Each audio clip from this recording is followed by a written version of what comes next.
A Day in a Life Part 1. So hello guys, welcome sa ating vlog.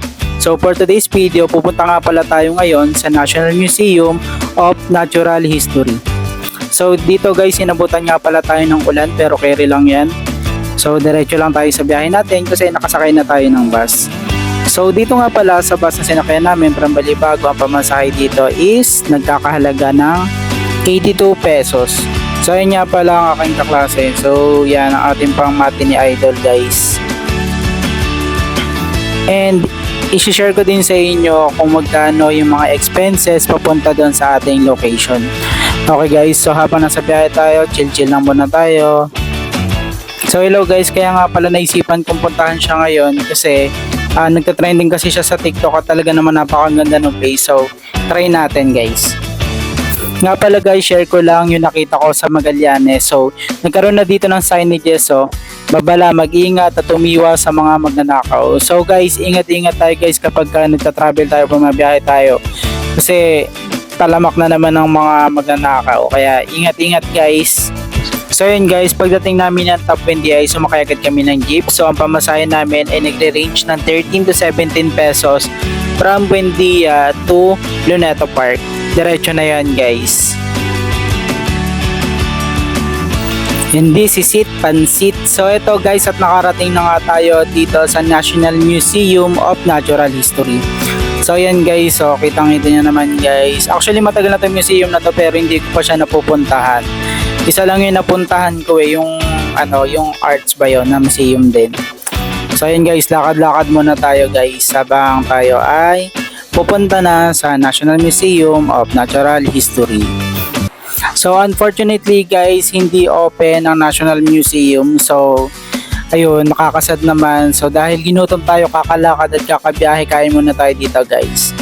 So dito nga pala kami kumain sa Jollibee na malapit dito sa Luneta Park.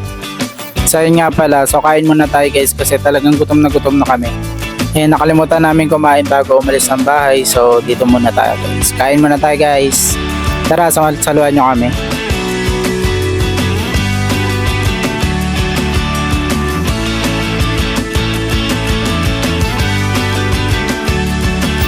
So yun na nga, pagkayari nga namin kumain ay eto at naglakad-lakad na kami dito sa Luneta Park. So ayan guys, ang daming photographer dito. No? Ngayon ko lang nakita tong mga to na ganito ka-active dito sa place na to. Kasi before wala naman yung mga yan. Kung meron man siguro ilan lang. Hello guys, sinasama ko si Kuya RD ngayon. Naghahanap siya ng asawa. Naghahanap siya ng asawa. Kung sinong available, PM lang. PM is the king.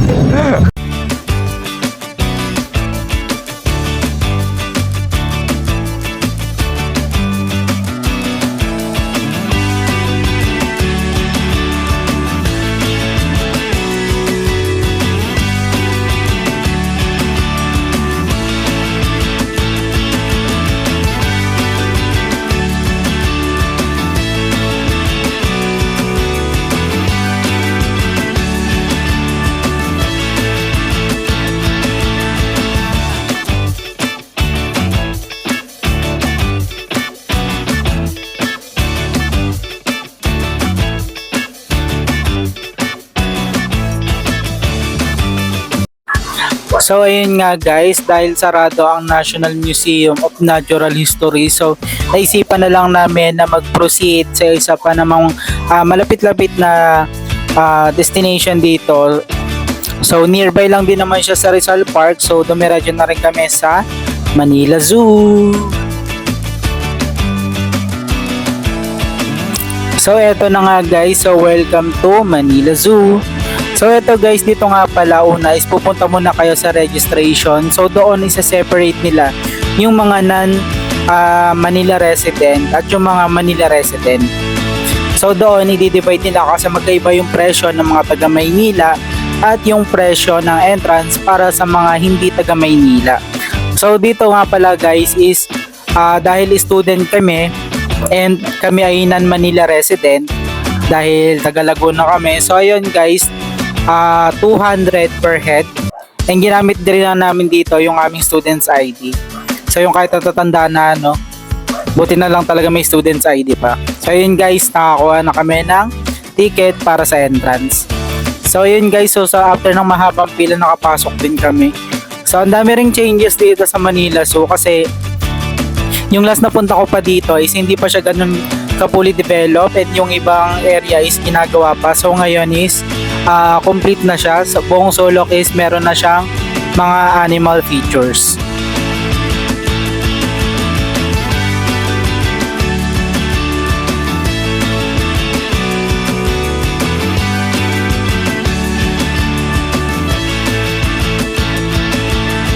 Na ito, nakakita tayo dito ng zonkey, pinagsamang zebra tsaka ano ba yan, donkey. So yan, parang gano'n kasi may mga stripe siya. Tapos itong ibon na to guys, hindi ko alam kung anong klaseng ibon to, no? Kalimutan ko na. So check nyo na lang guys, kayo na lang magpangalan dyan.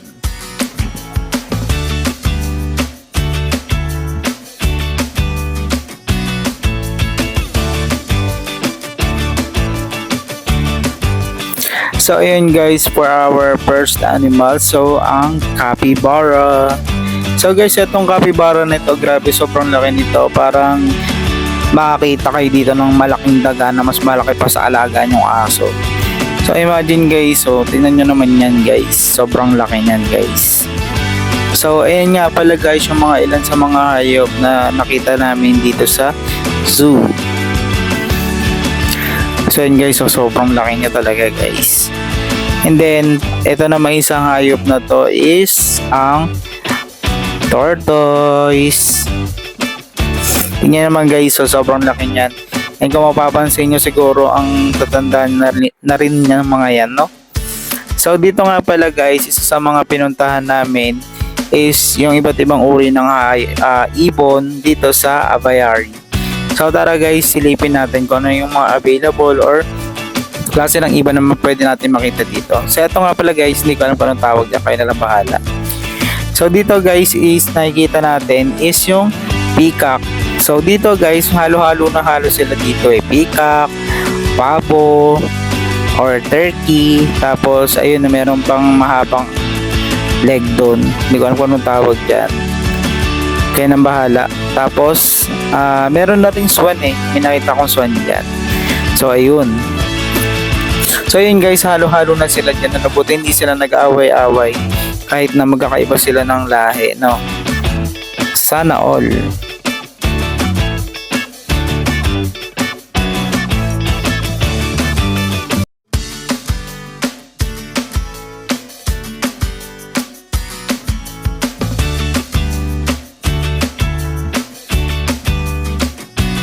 So guys, ayan, perfect na perfect talaga siya for family.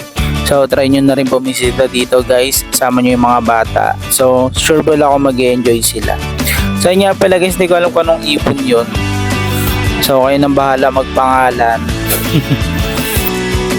So eto nga pala guys, dito is nag-sightseeing muna kami sandali, and then nag-proceed na kami sa aming pagro-robing. So ayan guys, sobrang nakakapagod talaga ikutin to kasi medyo malawak-lawak din tong lakarin na to. Grabe yung gutom ko dito guys, promise.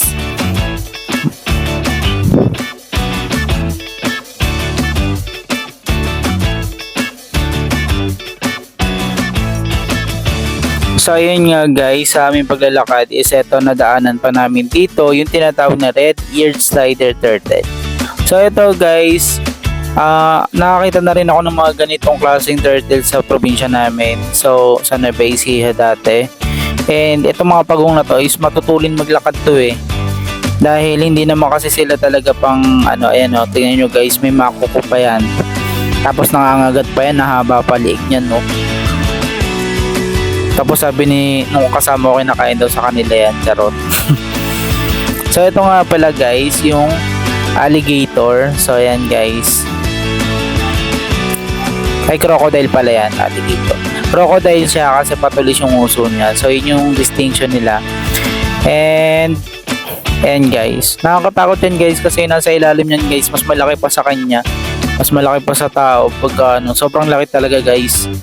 Ayan Hindi nga lang sila nagalaw dyan sa ilalim yan guys. So basta nakakatakot yan ano guys. Ba't kaya ganun ano, yung mga tao takot sa mga ganyang klaseng hayop no? Wala namang kamaya para pigilan silang kumilos o kaya para hindi sila makagalaw no, pero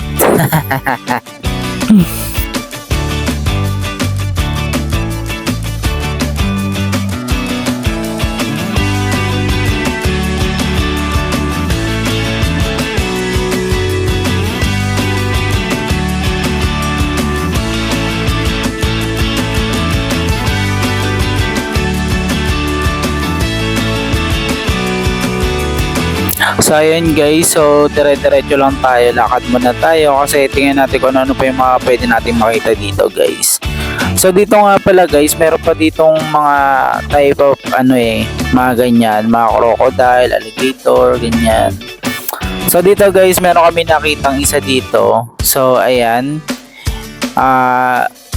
ayan yung mga crocodile, yan, or alligator din. So meron dito naman guys, ayan yung mga lion, then lioness, pagbabae. So ayan guys, halos lahat ng mga dito, mga leon dito, mga nakahilata. So wala silang ginagawa or wala naman silang gagawin kasi nga sila dito alaga. So ayan guys, grabe guys no, yung mga animals dito. So ayun lang yung mga ilan sa mga hype na nakita namin. So ito pa nga pala guys yung deer. Yan, ito yung usa natin Yan, wala siyang sungay. Meron kami nakita dyan isa na may sungay kaso nasa lilim kasi siya, siguro naiinitan.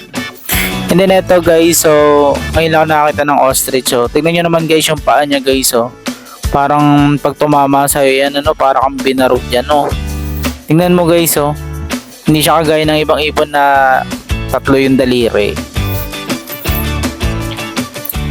So ito nga pala guys yung baboy ramo guys. Tignan nyo naman yan guys sana all, diba? Sarap buhay, charot. So ito nga pala guys yung zebra. Mas maliit pala siya ng konti sa ordinaryong kabayo and then mas malaki yung kanyang ulo. So ayun lang, share ko lang. And then eto nga pala guys, so ngayon lang ako nakakita nito, yung tinatawag nilang cassowary. Mga arte pinasosyal pa So ayun nga pala guys, so sobrang laki ng ibon na to guys. Tingnan nyo naman yung paa niya guys namimintog. Buti kaya niya pambuhatin yung katawan niya yung body weight niya. So ayan nga pala guys, swerte kasi na malapit siya sa glass and talagang kitang kita talaga siya ng mga tao. So grabe guys diba? Sana all.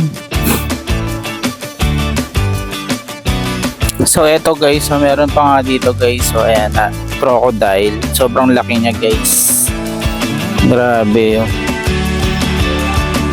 Ano kaya kung kainin ka niya Charot.